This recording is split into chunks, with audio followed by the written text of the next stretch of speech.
On the surface, Velma Barfield was the picture of gentle Southern comfort. She was a grandmother. She was a caregiver. She had a soft voice and a kind demeanor that put people at ease. Neighbors in rural North Carolina knew her as a devout Christian who attended church and spoke of finding peace in God. To the families who hired her, she was a godsend. A compassionate soul willing to sit with their ailing loved ones, offering a steady hand and a comforting presence in their final days. She was trusted. She was unassuming. She was the last person anyone would suspect of harboring a dark, lethal secret. This public image made the truth all the more shocking. The quiet, church-going woman was not just a caregiver. She was a predator hiding in plain sight. Behind the gentle smiles and reassurances was a calculated killer. The hands that fluffed pillows and administered medicine also mixed a deadly poison into sweet tea and grits. The story of Velma Barfield is a chilling reminder that evil does not always announce itself with a menacing sneer. Sometimes it wears the disarming mask of grandmotherly kindness, making its eventual unmasking a profound betrayal for all who knew and trusted her. The contrast was stark and unsettling. People struggled to reconcile the two images, the woman they saw praying in a church pew, and the woman later described in courtrooms as a cold, methodical poisoner. Velma Barfield was born Margie Velma Bullard in 1932 in a rural corner of North Carolina. Her early life was marked by hardship and turmoil, seeds of the dysfunction that would later define her. She reported a troubled relationship with her father. She also claimed to have suffered abuse, events that cast long shadows over her formative years. In 1949, she married her high school boyfriend, Thomas Burke. They had 2 children. For a time, they built a life that looked conventional from the outside. But beneath the surface, pressures were mounting. The marriage was reportedly volatile. Financial struggles were a constant source of stress. A significant turning point came after a car accident led to a hysterectomy. Following the procedure, Barfield began experiencing severe back pain and was prescribed a powerful regimen of painkillers. Close-ups of prescription bottles marked the start of a long, destructive battle with prescription drug addiction. Her dependence on narcotics grew steadily, becoming a central driving force in her life. The need for drugs created a desperate need for money, a cycle that would push her toward crime. Her addiction was a secret she guarded closely, a hidden struggle that warped her judgment. It fueled increasingly desperate actions over the decades. Her life was punctuated by a series of tragic and suspicious events long before she came to national attention. In 1969, her husband Thomas Burke died in a house fire deemed accidental at the time. Velma and her children were away. After his death, she briefly married Jennings Barfield. He died of what was believed to be heart disease less than a year into their marriage. Velma Barfield's weapon of choice was as insidious as her betrayal: arsenic. Velma Barfield's weapon of choice was as insidious as her betrayal: arsenic. Often sold as a common ant killer and often sold as a common roach killer, it was readily available in the form of a tasteless, odorless white powder. This made it the perfect tool for a killer who operated up close, often preparing meals for her victims. Arsenic could be easily mixed into food like a morning bowl of oatmeal or a refreshing glass of iced tea without raising any immediate alarm. The poison worked slowly and cruelly, mimicking the symptoms of a severe gastrointestinal illness, a condition all too common in the elderly and infirm individuals she often cared for. The symptoms of arsenic poisoning are agonizing. Victims typically experience severe nausea, vomiting, abdominal cramps, and diarrhea.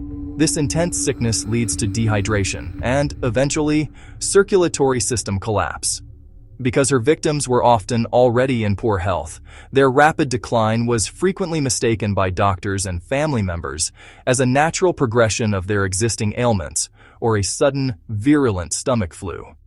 Velma would often stay by their side as they suffered, fetching cool cloths and offering words of comfort, all while knowing she was the architect of their pain. The list of Velma Barfield's victims reads like a catalog of trust betrayed. Each person she targeted was someone who had let her into their life, often into their home, believing she was there to help.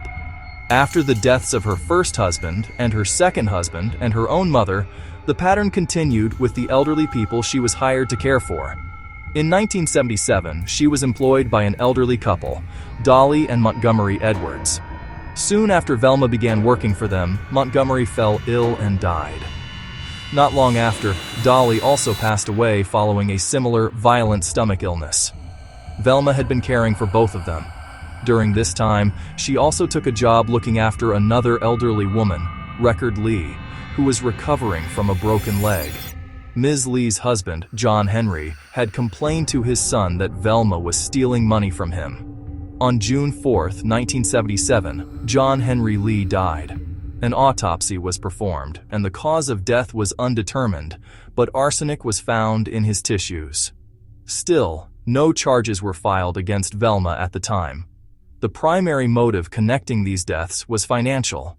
Barfield's addiction to prescription drugs was an expensive habit, and she was constantly in need of cash to support it. She resorted to forging checks and stealing money directly from her employers and family members. When her victims confronted her about the thefts or became suspicious, she turned to poison to silence them. The persistence of Roland Stewart Taylor's sister was the critical turning point. She alerted authorities to her suspicions about Velma Barfield, pointing to the forged checks as a clear motive. This prompted investigators to order a full autopsy on Taylor. The forensic pathologist found something that could not be explained by natural causes: a lethal amount of arsenic in his system.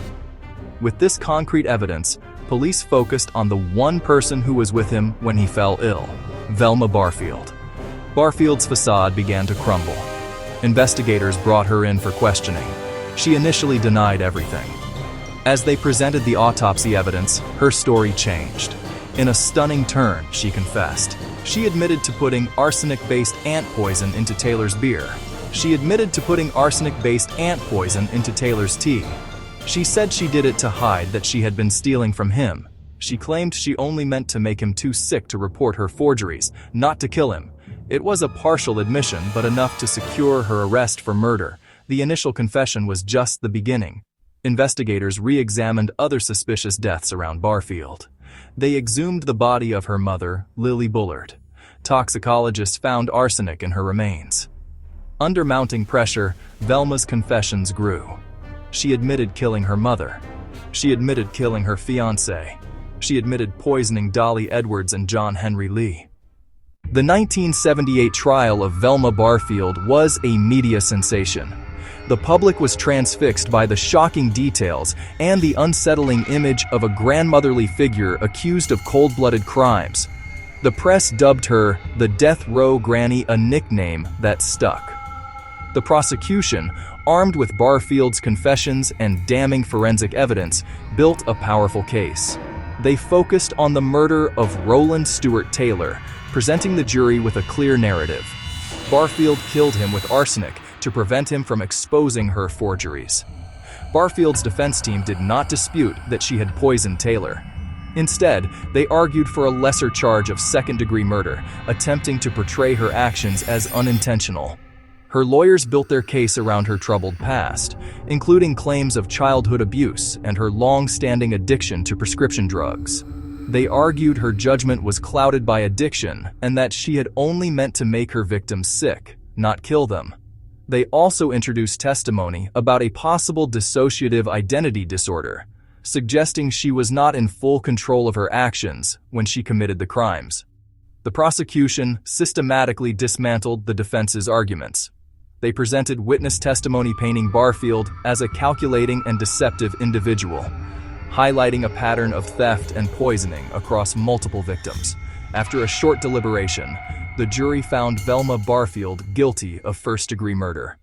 For 6 years, Velma Barfield lived on death row, her case navigating the lengthy and complex appeals process. During her time in prison, she underwent a profound transformation. She became a born-again Christian. Her cause was taken up by religious leaders and prominent figures: Billy Graham, Ruth Graham Bell. They, along with her attorneys, argued for her sentence to be commuted.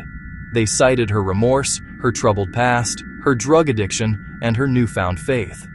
Her case became a flashpoint in the national debate over capital punishment. On the other side, prosecutors and the victims' families insisted on the ultimate penalty.